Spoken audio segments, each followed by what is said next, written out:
15वां अध्याय। चित्रकेतु को अंगिरा और नारद जी का उपदेश। श्री सुखदेव जी कहते हैं, परीक्षित, राजा चित्रकेतु शोकग्रस्त होकर मुर्दे के समान अपने मृत पुत्र के पास ही पड़े हुए थे।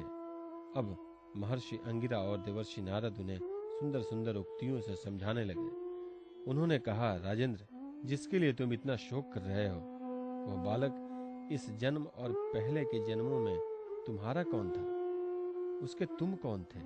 और अगले जन्मों में भी उसके साथ तुम्हारा क्या संबंध रहेगा? जैसे जल के वेग से बालू के कण एक दूसरे से जुड़ते और बिछुड़ते रहते हैं, वैसे ही समय के प्रभाव में प्राणियों का भी मिलन और विछोह होता रहता है। राजन, जैसे कुछ बीजों से दूसरे बीज उत्पन्न होते हैं और नष्ट हो जाते हैं, वैसे ही भगवान की माया से प्रेरित होकर प्राणियों से अन्य प्राणी उत्पन्न होते और नष्ट होते जाते हैं। राजन, हम, तुम और हम लोगों के साथ इस जगत में जितने भी चराचर प्राणी वर्तमान हैं, वे सब अपने जन्म के पहले नहीं थे और मृत्यु के पश्चात नहीं रहेंगे।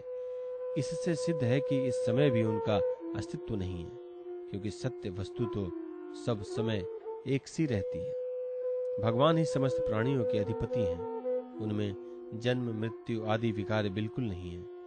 उन्हें न किसी की इच्छा है और न अपेक्षा है। वे अपने आप परतंत्र प्राणियों की सृष्टि कर लेते हैं और उनके द्वारा अन्य प्राणियों की रचना, पालन तथा संहार करते हैं। ठीक वैसे ही जैसे बच्चे घर, घरौंदे, खेल, खिलौने बना बना कर बिगाड़ते रहते हैं।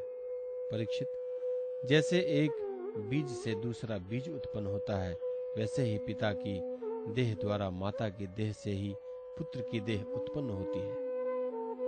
पिता, माता और पुत्र जीव के रूप में देही हैं और बाह्य दृष्टि से केवल शरीर। उनमें देही, जीव, घट आदि कार्यों में पृथ्वी के समान नित्य है।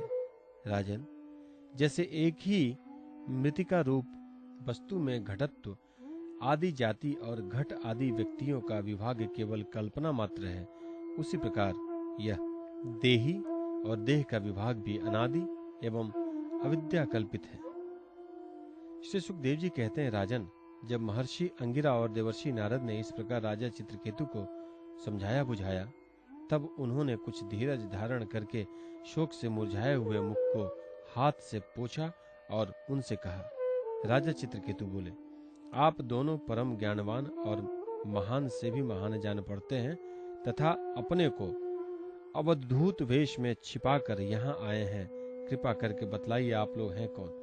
मैं जानता हूँ कि बहुत से भगवान के प्यारे ब्रह्मवेत्ता मेरे जैसे विषयासक्त प्राणियों को उपदेश करने के लिए उन्मत्ता सा वेश बनाकर पृथ्वी पर स्वच्छंद विचरण करते हैं। सनत कुमार, नारद, ऋभु, अंगिरा, देवल, असित, अपारंतरम, व्यास, मार्कंडेय, गौतम, वशिष्ठ, भगवान परशुराम, कपिल देव, शुकदेव, दुर्वासा, याज्ञवल्क्य, जातुर्कर्ण्य, अरुणि, रोशम, चवन्य, दत्तात्रेय, आसुरी, पतचंडली, वेदशिरा, बुद्धिमुनि, पंचशिरा, हिरण्यनाभ, कौसल्य, ऋतुदेव और ऋतध्वज, ये सब तथा दूसरे सिद्धेश्वर ऋषि मुनि ज्ञान दान करने के लिए पृथ्वी पर विचरते रहते हैं। स्वामियों, मैं विषय भोगों में फंसा हुआ मूढ़ बुद्धि ग्राम्य पशु हूँ और अज्ञान के घोर अंधकार में डूब रहा हूँ। आप लोग मुझे ज्ञान की ज्योति से प्रकाश के केंद्र में लाइए। महर्षि अंगिरा ने कहा, राजन, जिस समय तुम पुत्र के लिए बहुत लालायित थे, तब मैंने ही तुम्हें पुत्र दिया था। मैं अंगिरा हूँ। ये जो तुम्हारे सामने खड़े हैं, स्वयं ब्रह्मा जी के पुत्र सर्वसमर्थ देवर्षि नारद हैं। जब हम लोगों ने देखा कि तुम पुत्र शोक के कारण बहुत ही घने अंधकार में डूब रहे हो, तब सोचा कि तुम भगवान के भक्त हो, शोक करने योग्य नहीं हो। अतः तुम पर अनुग्रह करने के लिए हम दोनों यहाँ आए हैं। राजन, सच्ची बात तो यह है कि जो भगवान और ब्राह्मणों का भक्त है, उसे किसी अवस्था में शोक नहीं करना चाहिए। जिस समय पहले पहल मैं तुम्हारे घर आया था, उसी समय मैं तुम्हें परम ज्ञान का उपदेश देता, परंतु मैंने देखा कि अभी तो तुम्हारे हृदय में पुत्र की उत्कट लालसा है, इसलिए उस समय तुम्हें ज्ञान न देकर मैंने पुत्र ही दिया। अब तुम स्वयं अनुभव कर रहे हो कि पुत्रवानों को कितना दुख होता है। यही बात स्त्री, घर, धन, विविध प्रकार के ऐश्वर्य, संपत्तियां, शब्द, रूप, रस आदि विषय, राज्य, वैभव, पृथ्वी, राज्य, सेना, खजाना, सेवक, आत्मित्र, सगे संबंधी, इष्ट मित्र, सबके लिए, क्योंकि ये सब के सब अनित्य हैं। शूरसेन, अतएव ये सभी शोक, मोह, भय और दुख के कारण हैं। मन के खेल खिलौने हैं, सर्वथा कल्पित और मिथ्या है, क्योंकि ये न होने पर भी दिखाई पड़ रहे हैं। यही कारण है कि ये एक क्षण दिखने पर भी दूसरे क्षण लुप्त हो जाते हैं।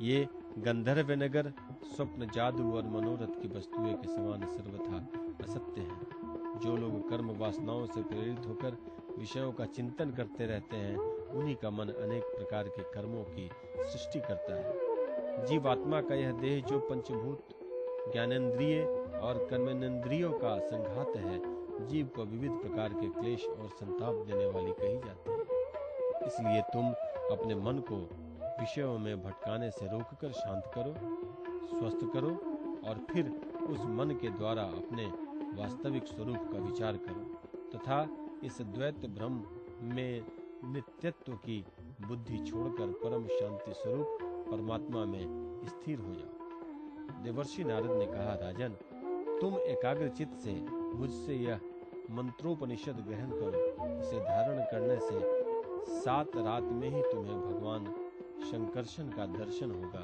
नरेंद्र, प्राचीन काल में भगवान शंकर आदि ने श्री शंकरशन देव के ही चरण कमलों का आश्रय लिया था। इससे उन्होंने द्वैत भ्रम का परित्याग कर दिया और उनकी उस महिमा को प्राप्त हुआ जिससे बढ़कर तो कोई है ही नहीं, समान भी नहीं है। तुम भी बहुत शीघ्र ही भगवान के उसी परम पद को प्राप्त कर लोगे।